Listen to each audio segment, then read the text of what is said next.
Olá, cidadãos e cidadãs, crentes e não crentes. Nós estamos aqui no podcast Evangélicos em Foco, que faz parte do projeto Evangélicos Sociedade. Meu nome é João Barros II, eu sou coordenador do projeto e estou aqui com o querido André Anéas, né, que estará hoje conosco para conversar sobre essa relação evangélico, sociedade, teologia, política, né? Como isso se entrama, né, no nosso cotidiano hoje em dia e cada vez tem estado mais presente na nossa vivência dentro e fora das igrejas. André, quero te agradecer por aceitar o convite aqui de estar conosco, né, e podermos te escutar aqui no projeto. Para nós é uma satisfação.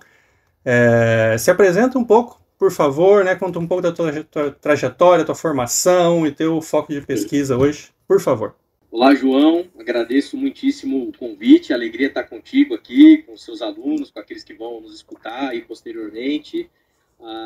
Eu, como você sabe, eu sou pastor batista, portanto, inserido dentro da tradição evangélica, e tenho uma trajetória assim que não inicia, né, dentro desse universo, desse contexto religioso, né, nem do ponto de vista profissional, nem acadêmico. Na verdade, eu me dediquei 14 anos na área de tecnologia, né, trabalhei no mercado financeiro muitos anos, e um dado momento da minha vida aí, eu estava fazendo faculdade de administração, inclusive me formei, né, concluí, já tinha um técnico em informática, fiz o bacharel em administração de empresas. E em meados de 2008, eu discerni de alguma maneira uma vocação pastoral, né? Uma vontade assim bastante acentuada de me envolver mais com a igreja, que eu já participava desde os meus 12 anos de idade, e senti assim a necessidade de estudar teologia, visando me preparar para servir a comunidade de fé. No bacharelado em teologia, eu descubro, assim, né, me identifico com a área acadêmica, com a área da pesquisa, com a área dessa teologia, digamos, mais profissional, né, e saio do bacharelado, vou para o mestrado em teologia na PUC de São Paulo, então vou me formar, né, digamos assim, teologicamente numa outra tradição diferente da minha, de origem, dentro de um ambiente mais ecumênico, plural, muito mais técnico do ponto de vista teológico, né? Com professores ali, a maioria deles poliglotas, intelectuais, gente formado na Europa, com mestrado, doutorado, enfim. Eu tenho acesso a um outro universo. E muitos teólogos da libertação, inclusive, né? E eu passo pelo mestrado, faço doutorado, e estou até hoje no mundo acadêmico, atuando, pesquisando, escrevendo, produzindo, né? Escrevendo textos, livros, etc. Né? E simultaneamente a isso, em 2019, no começo do meu doutoramento, eu começo a pastorear a igreja que eu pastoreio até hoje, que é uma igreja batista em Osasco, e eu estou lá há aproximadamente 5 anos, indo para 6 anos, né? Em abril, em março, abril de 2025, vai fazer 6 anos que eu estou atuando ali, né? Então eu estou nesses dois pés aí, né? Um pé na igreja, mergulhado na pastoral, mergulhado no cotidiano das pessoas, dos dilemas pessoais, das complexidades comunitárias, né? Ali existem dentro da comunidade. E também com outro pé na pesquisa, no estudo. E nesse estudo, a minha área principal sempre foi espiritualidade mística, é o que eu me especializei, o que eu tenho me dedicado, mas já faz alguns anos que eu tenho me debruçado e eu não estou conseguindo sair desse tema, às vezes por mais que eu queira, que é a questão justamente de evangélicos e política. Acho que a demanda, né, da sociedade, né, os dilemas que a gente tem vivenciado, eles têm me demandado isso, eu tenho me sentido assim, quase que com um dever ético de me debruçar sobre essas questões e pesquisar e produzir sobre isso também. Que legal. Inclusive, nessa atividade sua acadêmica, você tem uma contribuição, né, no livro Cruzadas Contemporâneas, que nós organizamos, eu, a Teresa Speyer, o Vinícius do Vale, né? em parceria com o Observatório Evangélico, aí de São Paulo. Então, vamos conversar um pouco sobre essa contribuição que você fez, né?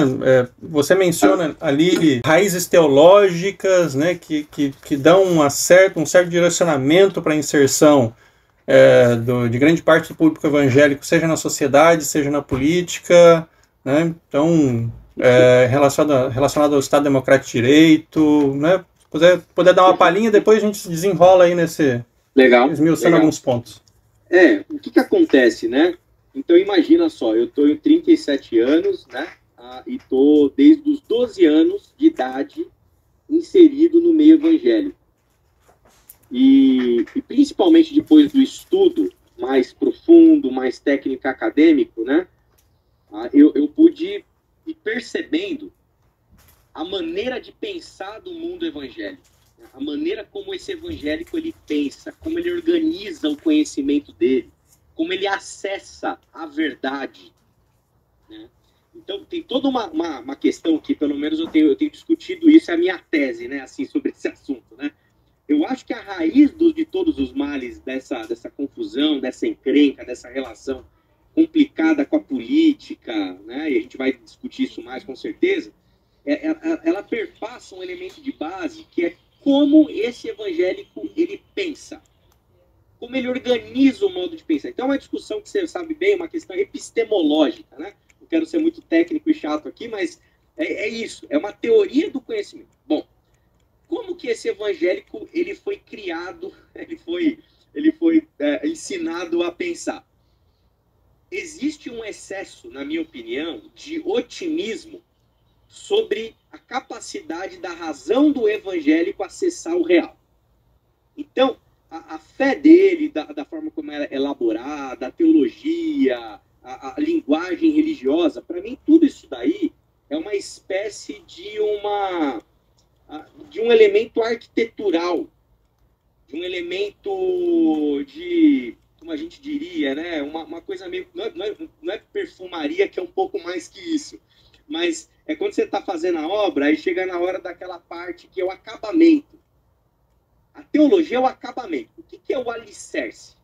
O alicerce é a crença que esse crente, que esse evangélico, ele é capaz de acessar a verdade. Bom, dito isso, como que você pensa a teologia e como que se configuram o modo de pensar teológico desse evangelho? Isso tem muito a ver a maneira como eu trabalho duas disciplinas, na verdade, aqui na universidade, né?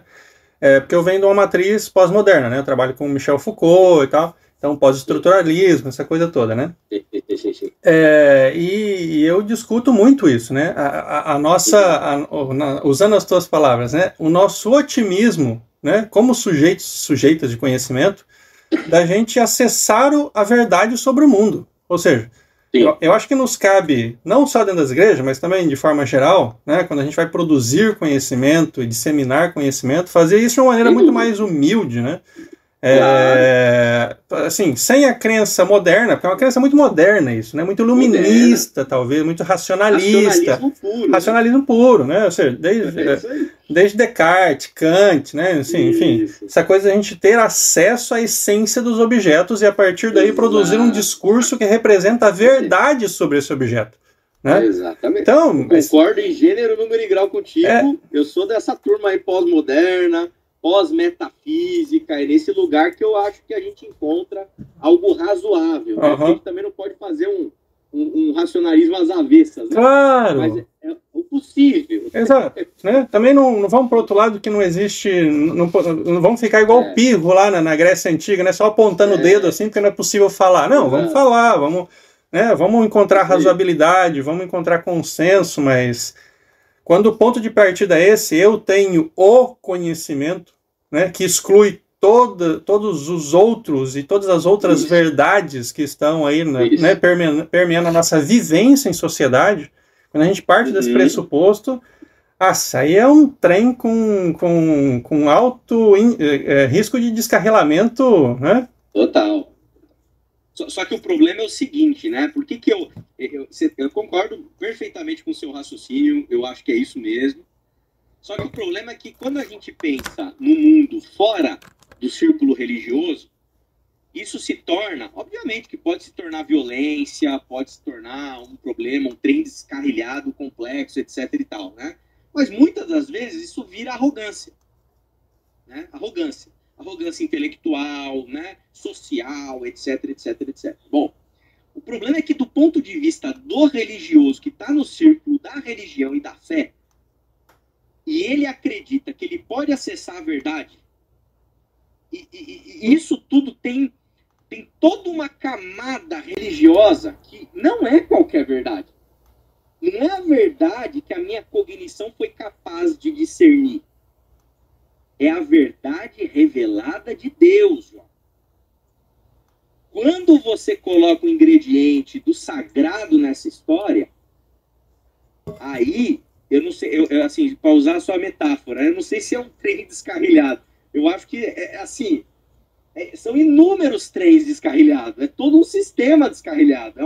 É uma coisa que é muito complicada do ponto de vista de lidar com essa lógica dentro do Estado democrático de direito, dentro de um estado de bem-estar social, dentro do mínimo, do mínimo, do mínimo, do razoável para a gente poder conviver com as nossas diferenças, com as nossas divergências sociais, no sentido amplo, etc. e tal.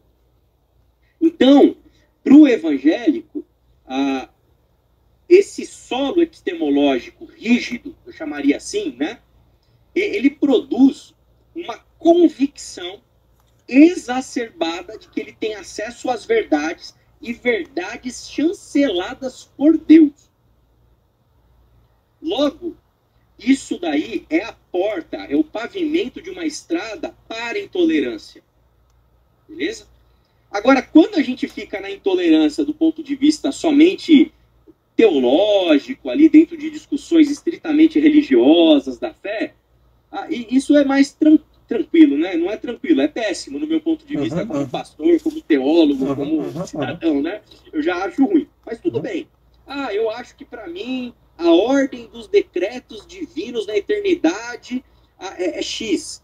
Eu discordo, você é um herege, para mim é Y. O que isso afeta a vida do nosso pessoal, dos nossos vizinhos, do Brasil? Não afeta nada.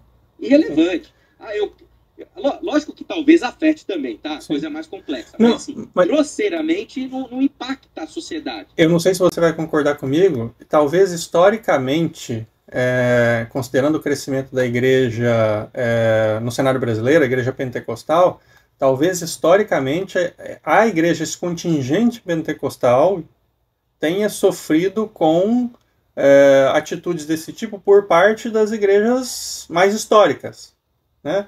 Tendo, em algum momento, tenha sido vistos assim, são, né, pessoal meio, né, uma interpretação meio errada, ou, né, meio difícil,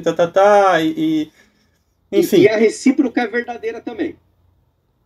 A recíproca é verdadeira, porque o mundo evangélico, imagina assim, isso que eu estou te falando, esse solo epistemológico, ele está posto. O modo de organização do acesso à verdade está elaborado. Isso daí, a herança disso é fundamentalismo norte-americano.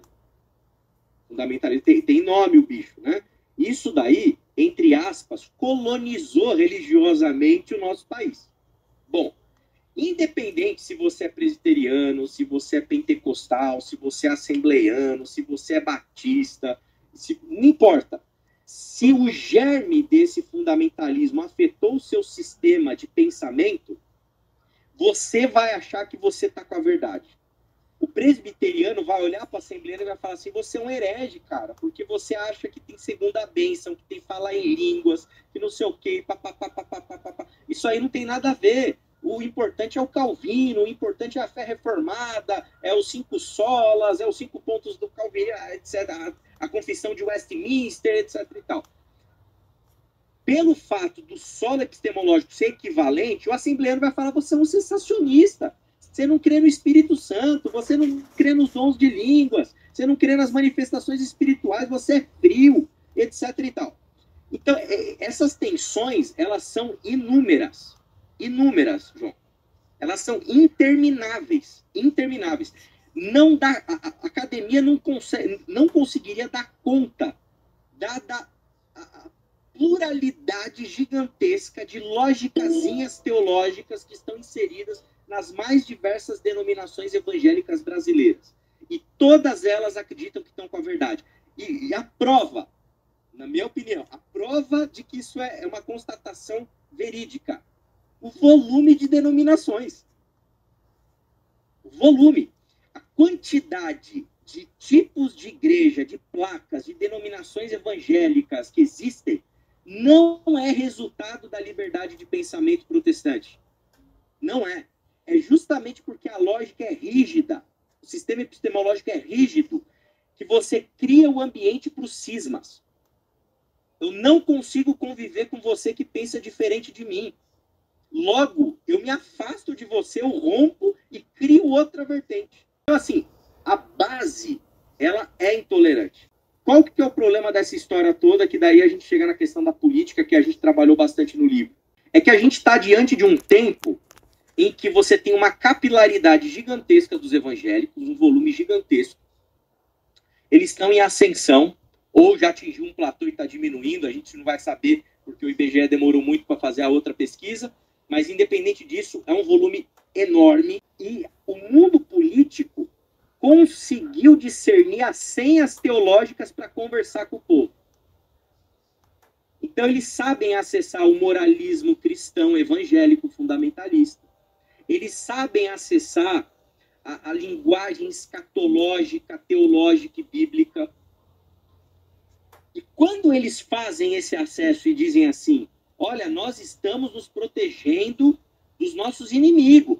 Quando isso acontece na esfera política, a facilidade que você tem para operar nesse meio, conhecendo as senhas, é gigantesca do ponto de vista eleitoral e do ponto de vista de luta política, que se torna uma luta político-religiosa. Uhum. E você consegue acessar o imaginário, você consegue acessar o sentimento, você consegue acessar... Não é o pragmatismo político de escolher o que é mais razoável para o país. Você consegue acessar o lugar mais profundo de produção de sentido existencial desse indivíduo. E ele passa a se engajar agora numa luta religioso-política, político-religiosa, em que daquilo depende a fé dele. Então, é aqui que mora o perigo, né? Aqui que está a complexidade da relação dos evangélicos com o mundo político, que me preocupa muito, né?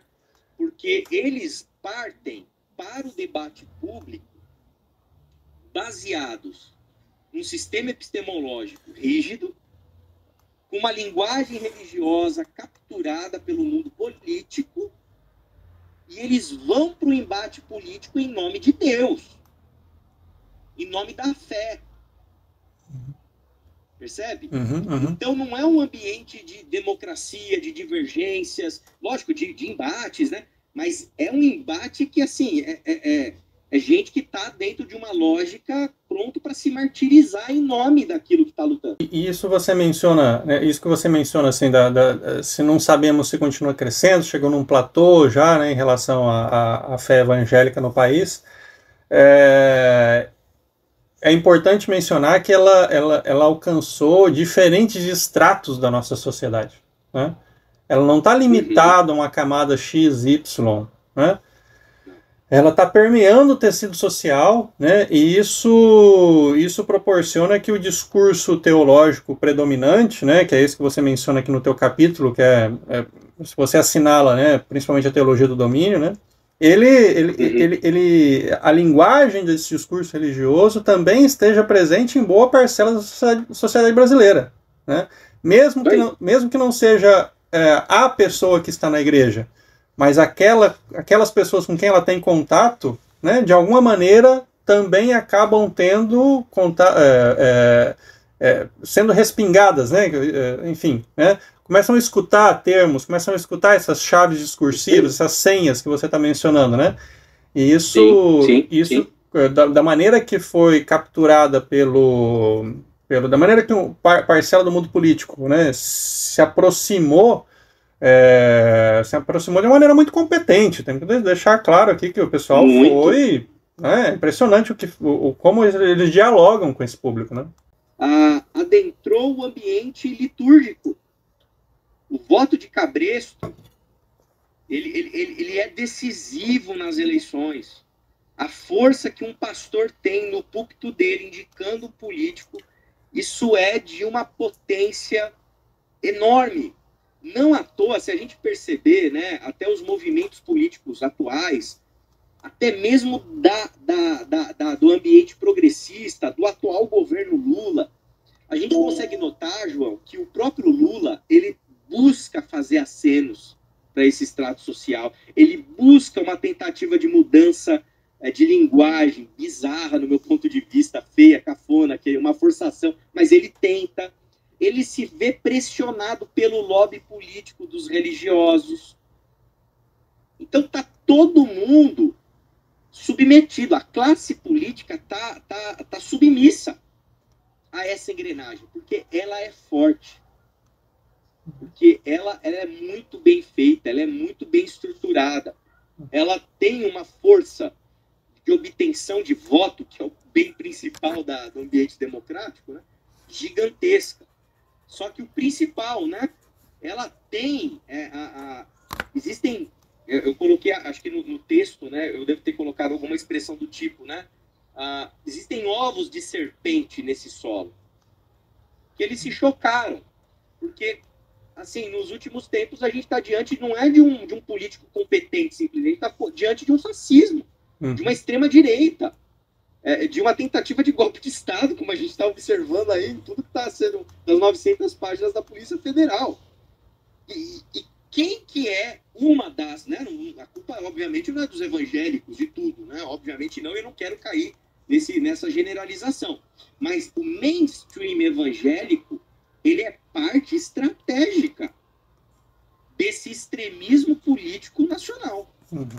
Estratégica. Eu tive um contato, de contar uma coisa aqui, né, um contato de uma pessoa que estava nos acampamentos dos generais lá em Brasília.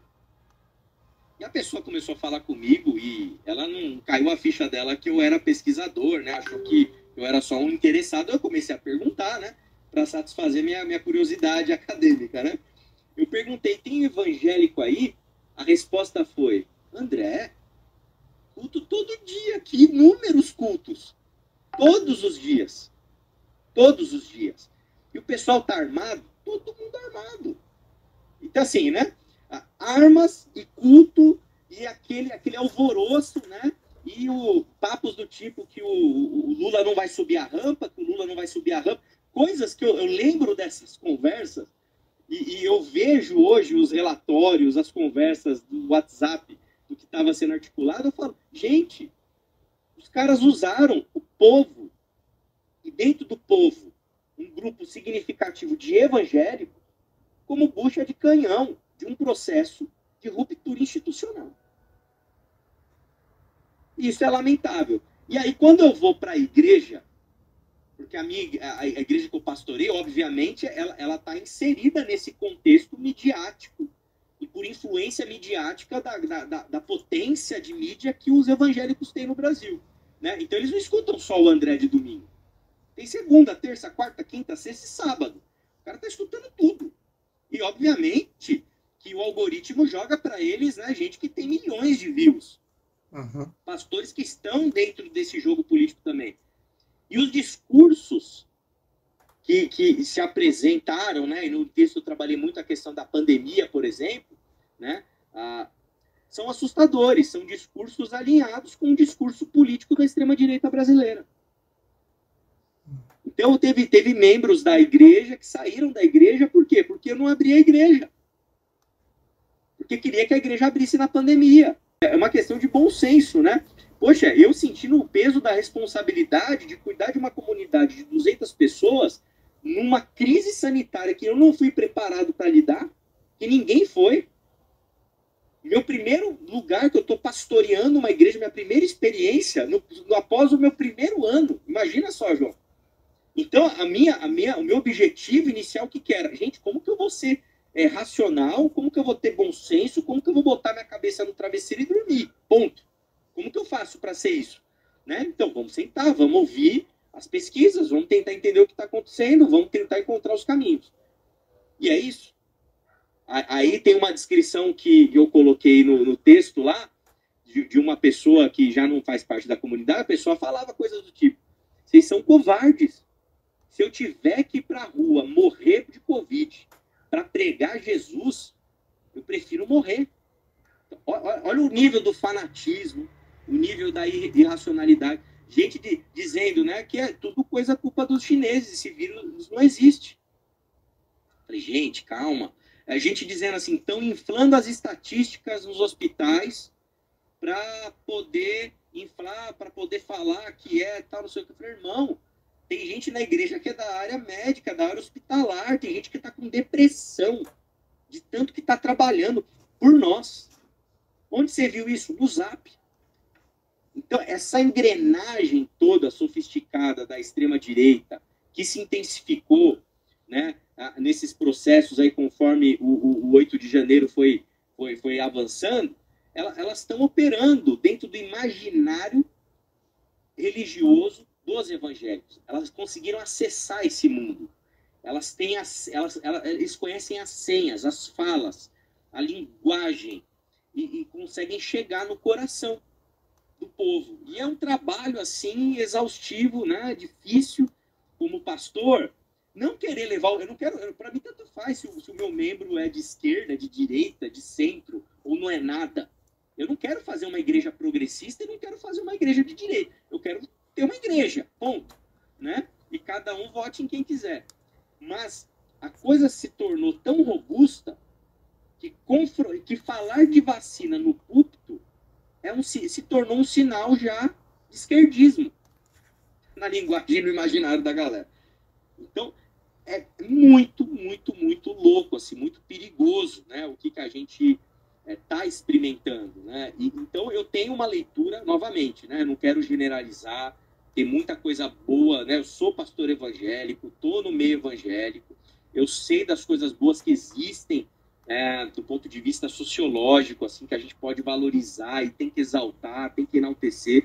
Agora, eu não tenho a menor dúvida e eu não topo passar pano para isso.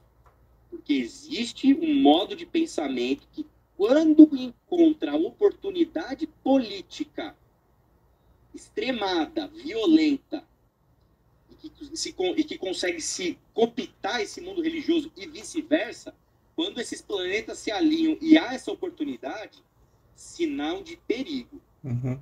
Sinal de perigo. Eu acho que isso não é novidade, né, João? A história já mostra que esse tipo de coisa não dá certo há séculos, né?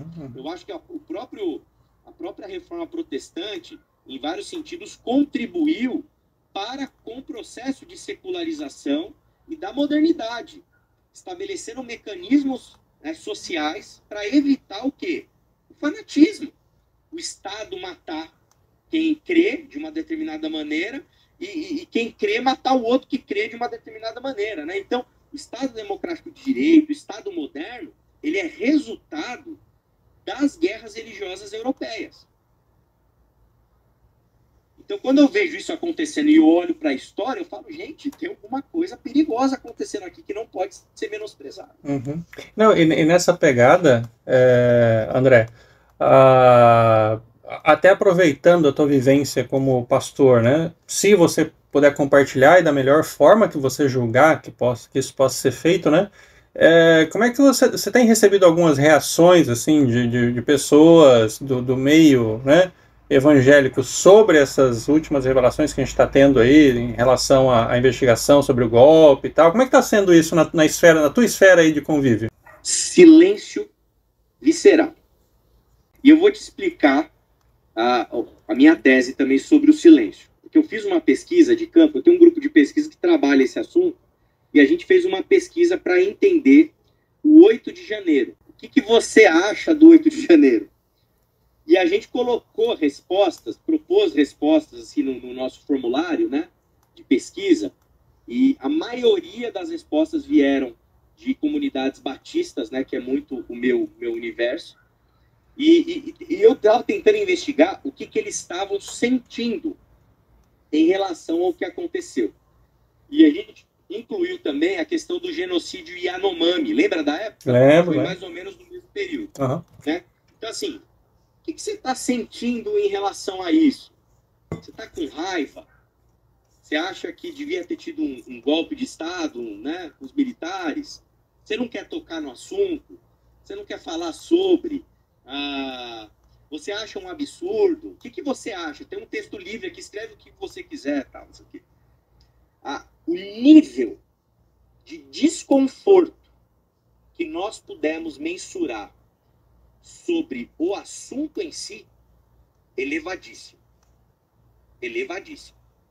Obviamente, a não ser que a pessoa repudiasse de maneira evidente, né? Mas, fora o resto, não quero tocar no assunto, é culpa da grande mídia, devia ter golpe sim, coisas do tipo. Mas o desconforto é gigante. Dentro do que está acontecendo agora com as novas revelações, eu tenho a impressão que essa minha pesquisa que eu fiz lá no 8 de janeiro, mais ou menos por aqueles meses ali, subsequentes, eu tenho a impressão que se eu fizesse de novo, eu ia encontrar as mesmas respostas. E sinais de muito desconforto. E por que é o desconforto? Imagina aquela senhorinha alemã que fazia strudel para os netos, que tocava a vidinha dela na Alemanha, numa vilinha ali. Só que quando o Hitler passava na porta dela, ela fazia um aceno, ela venerava, ela torcia.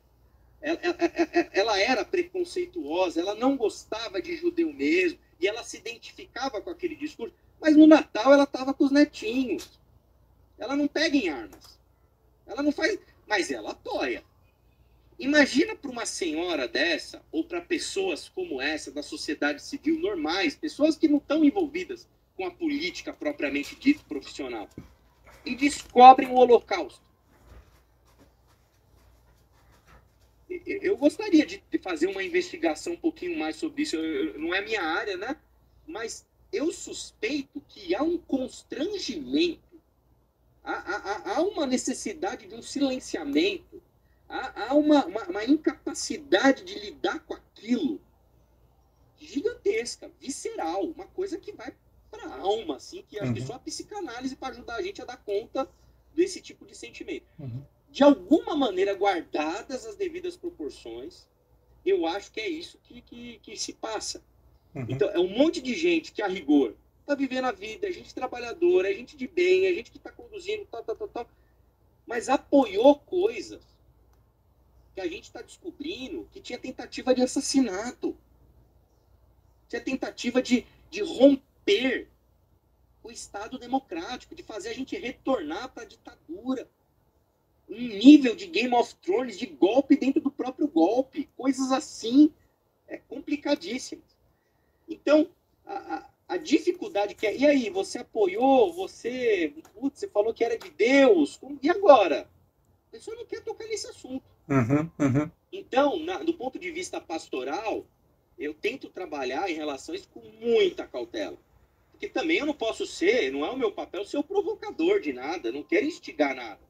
É trabalhar do ponto de vista religioso, espiritual, alternativas, fornecer um repertório maior para a pessoa poder entender, compreender que ela não precisava ter feito isso, que existem outros caminhos, que esses outros caminhos não necessariamente é você se filiar a um partido comunista, e ela tentar enxergar a própria tradição protestante. Eu me esforço muito nisso. Olha, a tradição protestante, ela é crítica, ela não se submete de maneira crítica a uma autoridade qualquer, ela gosta de pensar, ela gosta de refletir, a gente não pode ter medo de perguntar, a gente tem que tentar conversar, a gente tem que... Então eu tento elaborar uma pastoral que seja um ambiente, de fato, terapêutico, até mesmo para esses, né? Não, e talvez dar elementos para a pessoa passar por uma metanoia nesse processo, né? Uma conversão nesse ponto específico, né? Isso aí, nesse ponto específico. Sabe que eu tive, isso que você mencionou, o exemplo aí, né, da Alemanha, eu tive a oportunidade de visitar um campo de concentração, o campo de Dachau, que fica perto de Munique, sabe? Ele tá lá preservado e tal, e tem um museu, né? Dentro da própria área do campo tem um museu, né? A gente visita, vê vários materiais da época, né? E é distribuído um folheto lá, folheto não, perdão, um livreto, com alguns relatos de coisas que aconteciam na época, né? Poxa, os caras faziam experimento de malária, entendeu?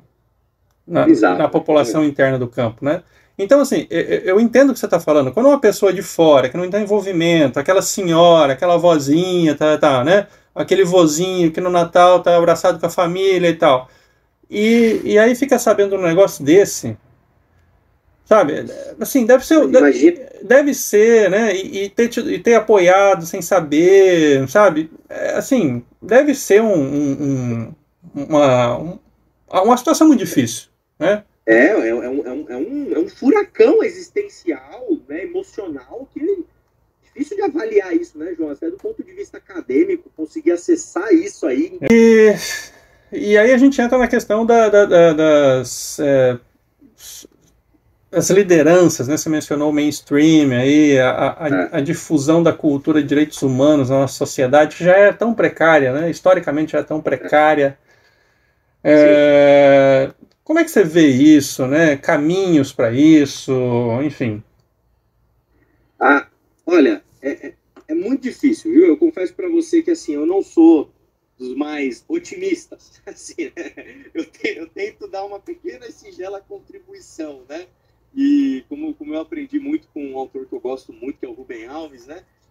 Eu tento cuidar do meu jardinzinho, né? Assim, a minha utopia é bem modesta, João. Né? Então, assim, o que eu tento fazer? Eu tento fazer uma comunidade que está sustentada sobre, hoje, 3 pilares. É isso que eu trabalho com a minha comunidade de fé. 3 pilares, né? Esses pilares, eles envolvem espiritualidade, e espiritualidade aqui baseada de maneira bastante radical na pessoa de Jesus de Nazaré. Então eu faço uma opção teológica. Eu escolho deliberadamente assumir que o que eu consigo conhecer de Deus, eu consigo conhecer de Deus no humano Jesus de Nazaré.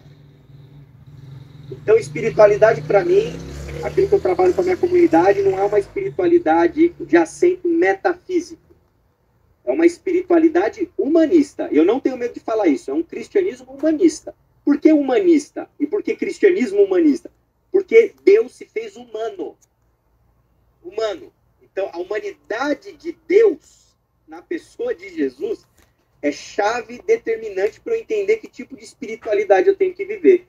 Então, eu não estou interessado em incentivar os irmãos da comunidade a se tornarem divinos, se tornarem poderosos como a divindade, a flertarem com lógicas de poder em chave religiosa, né? Eu tenho poder para orar e para curar, a minha oração é mais forte que a tua, eu consigo operar X, Y, milagre, coisas, nada disso, né? Até creio, né, em manifestações extraordinárias de Deus, etc. e tal, mas a ênfase não está aí.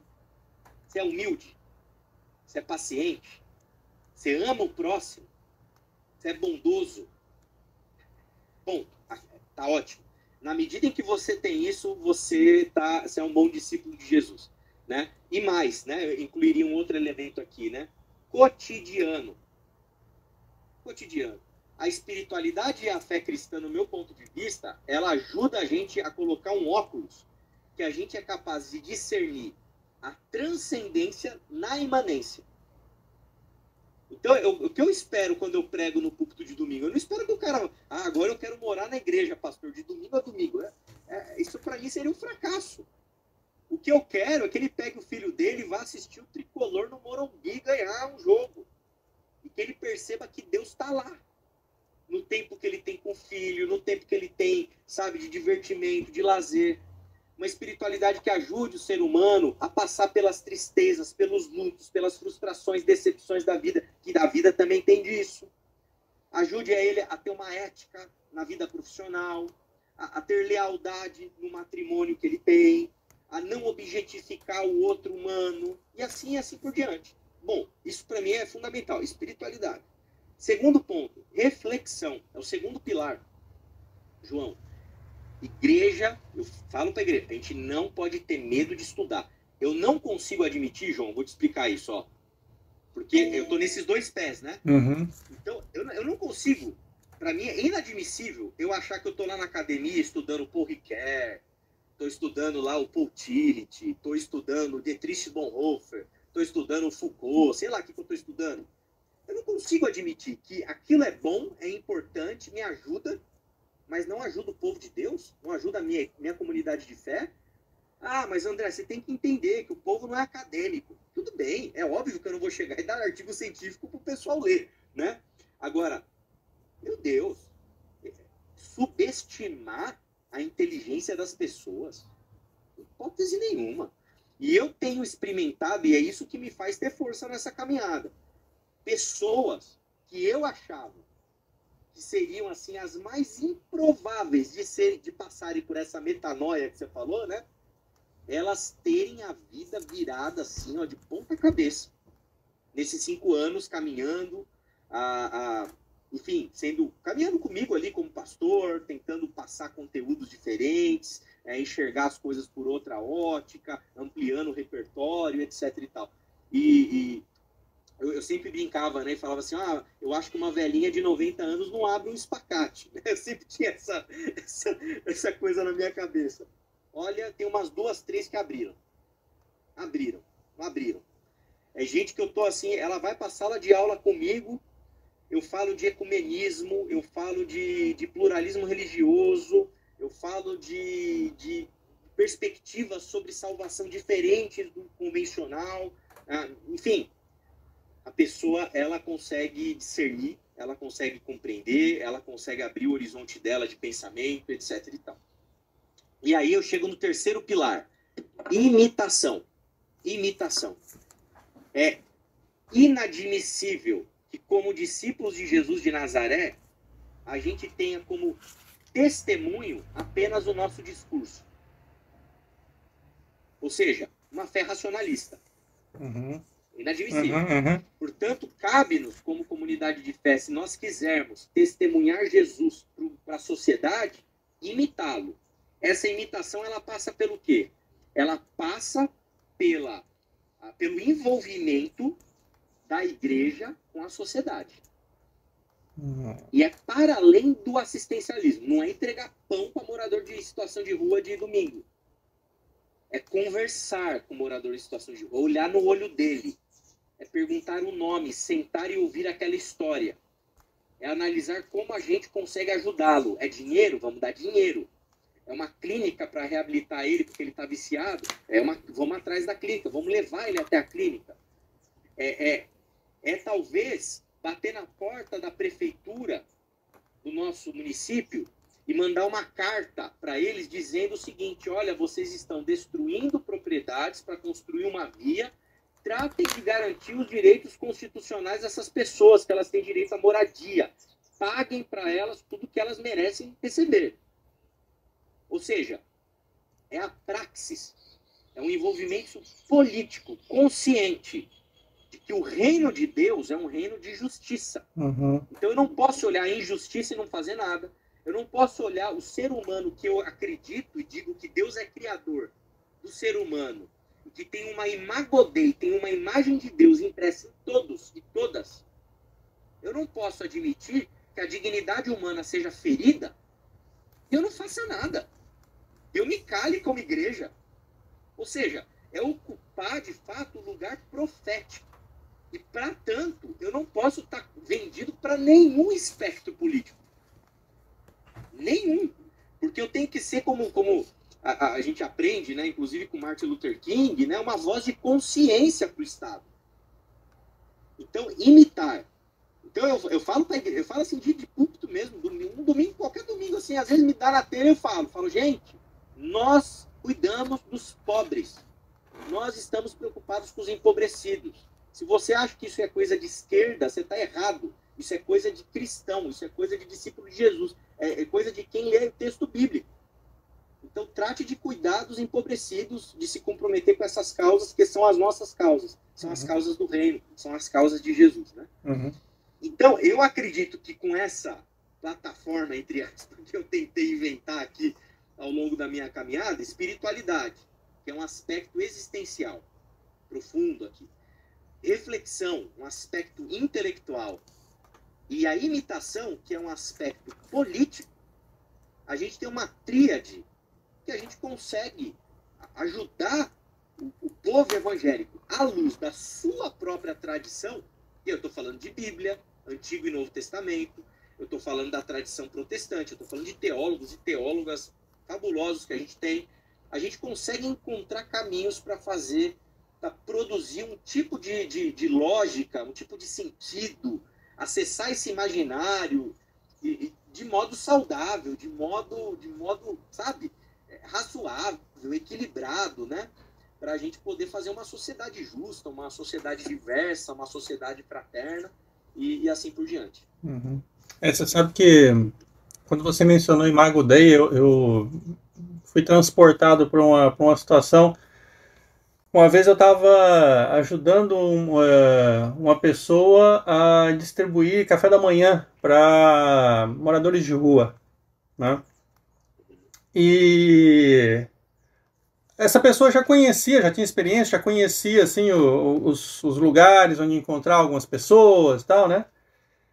E a gente chegou num terreno baldio, cara, enorme assim, ó, terreno, sei lá, 3.000 metros quadrados, tá? E lá no fundo do terreno tinha um muro quebrado. Ele estacionou o carro aqui na entrada, a gente pegou as caixas assim com as comidas, bebidas, né, e tal, e fomos. Caminhando, atravessamos o terreno, chegamos, atravessamos o muro. Cara, quando a gente atravessou, passou por cima do muro quebrado, assim, tinha um monte de lixo no chão, sabe? Uma coisa ruim, assim. E lá embaixo eu avistei uma barraquinha, assim, lá embaixo, uns 20 metros de distância, assim, avistei uma barraquinha. E aí uma pessoa saiu de lá, ele gritou assim, ô fulano e tal, a pessoa saiu e tal, não sei o que, tarará. A gente foi lá, né, entregou um sanduíche para né, um café com leite, para outra pessoa, para outra, três. Aí essa pessoa que eu estava acompanhando perguntou assim, e o fulano, cadê? Ele falou, o fulano tá ali. Sabe para onde que ele apontou, cara? O lixo. Nossa. Quando eu olhei para trás, eu tinha passado do lado da pessoa. E a pessoa começou a se mexer assim, ó, e saiu do meio do lixo. Cara, aquilo, na hora eu lembrei da Imago Dei. Eu falei assim, não, cara, não, isso aqui não é possível. Isso aqui, sabe, deu um bug na minha cabeça. Da gente como, sei lá, tô falando do meu mundo, tá? Como igreja, como sociedade, muita gente ter perdido a sensibilidade para isso aí. Entendeu? Aquela imagem ali fica na minha memória até hoje e diz muito do que pode ser, né, a caminhada de uma pessoa com Cristo, a caminhada com uma pessoa dentro do Evangelho. Né? Total. E é isso, né? Assim, quando a gente lê os profetas na Bíblia, os pecados condenados por eles, denunciados por eles, são pecados sociais, João. Deus vai falar através dos profetas, por exemplo, de Isaías. Eu estou cansado das festas religiosas de vocês. Eu estou com nojo daquilo que vocês me oferecem. E aí você acha assim, porque o pessoal está transando antes do casamento? É porque o pessoal, sei lá, o pessoal fez uma pezinha na Mega Sena no final do ano. Não, porque vocês pisam nos pobres. Porque vocês adulteram o peso das balanças. Porque vocês não dão direito de defesa diante dos juízes para os oprimidos ali da sociedade de vocês. Vocês marginalizam. Vocês não cuidam dos estrangeiros. Em outras palavras, vocês desumanizam as pessoas. Então, isso tem uma esfera absolutamente sociológica. A sociologia que vai nos ajudar a ler. O Marx, ele leu isso, entendeu? Os teóricos da sociedade, né? Eles leram esses textos, eles conhecem essas lógicas, né? Isso faz parte de uma tradição judaico-cristã. Então é inacreditável assim, o lugar para onde nós fomos, né? Hoje em dia você consegue encontrar facilmente uma pessoa que olha para uma situação dessa, ou equivalente a essa, e diria assim, mas não trabalha, não acordou cedo para trabalhar, Deus ajuda quem cedo madruga aí, meu, cadê o mérito? É mérito. Sabe assim? Uma lógica, aquela lógica neoliberal, aquela lógica assim, sabe? Absurda, né? Enfim, é uma insensibilidade, né? De discernimento de pecado na sociedade, uma insensibilidade em relação ao ser humano, né? E não, é muito, muito triste. Não, e a gente sabe que está no texto bíblico, a gente sabe que está na Bíblia um trecho, Paulo falando, quem não trabalha, que não coma. A gente sabe disso. Né?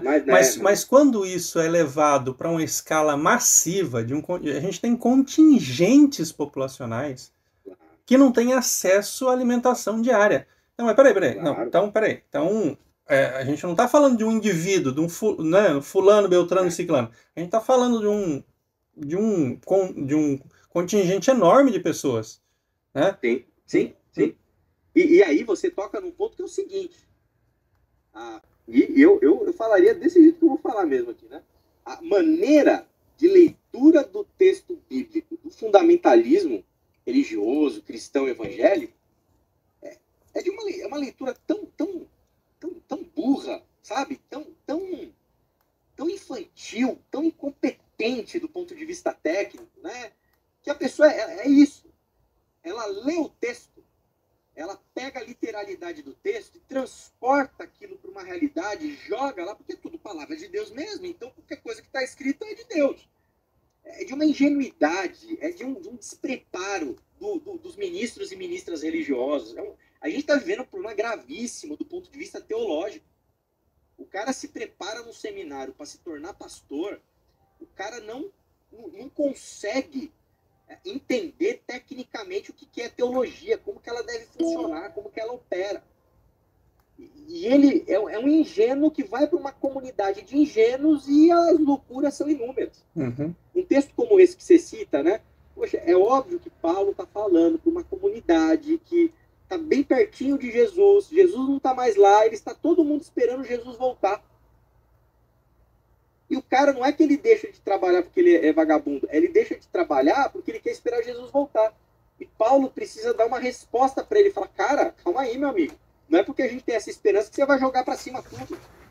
É tão fácil de discernir, mas as pessoas pegam os textos, distorcem os textos, fazem o que querem com os textos, né? Usam os textos para justificar os políticos que gostam, os sistemas econômicos que preferem, etc. e tal. Então, assim, é muito preocupante, muito preocupante. Por isso que eu volto a insistir, a minha utopia ela é bem modesta, né? Se eu conseguir mais umas 3, 4 velhinhas abrindo um espacate ao longo da minha vida, João, eu estou muito feliz, viu, cara? Assim, eu estou muito satisfeito, muito contente, não tenho nenhum instinto megalomaníaco, nem nada disso, porque a situação é grave, gravíssima. Meu caro, bom, a gente queria te escutar, assim, caminhando para o encerramento do nosso bate-papo, né? Que está muito bom, diga-se de passagem, né? Poxa, coloca aí tuas reflexões finais, né? A mensagem final que você gostaria de deixar, tá? Por favor. Eu quero agradecer primeiramente a você pelo convite, o convite até para participar do livro, foi uma experiência muito, muito boa, assim, muito visceral, né? A minha experiência de escrever esse texto em particular. E é isso, né? Eu acho que a gente produz, escreve com essa esperança, né, de produzir reflexão, mudança, metanoia, né, nas consciências alheias, né? Então, eu acho que é muito importante, talvez o seu público provavelmente é composto de muita gente que não é religiosa, né? Então, não use tudo isso que a gente está discutindo para simplesmente afrontar um evangélico fundamentalista. A gente precisa fazer um exercício, acho que a academia tem que fazer um exercício, a sociedade de maneira geral, a gente tem que tentar encontrar alternativas para poder acessar esse imaginário fundamentalista e ajudar essas pessoas que estão, né, aprisionadas do ponto de vista epistemológico mesmo, né? Tentar conseguir dialogar com elas, tentar abri-las para o diálogo. Não para que elas concordem com a gente, mas só para que elas passem a entender que elas precisam entender que existem outras opiniões que têm que ser respeitadas e que está tudo bem. E que está tudo bem a gente ter divergências, a sociedade é assim mesmo, é plural, né?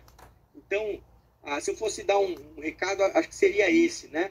Um apelo aqui, né, a quem está nos escutando, né, a estudar mais esse assunto, a entender mais de teologia. A academia brasileira precisa entender mais de teologia. A universidade pública no Brasil precisa ter curso de teologia. Não curso de teologia confessional, mas entender como funciona o discurso teológico, né? Para a gente conseguir encontrar os lugares em que a gente destrava, né? Os elementos que propiciam o fundamentalismo, o extremismo, o radicalismo, o fanatismo, e que isso, obviamente, deságua ali no nosso ambiente político. E, em segundo lugar, para finalizar, eu diria o seguinte, né?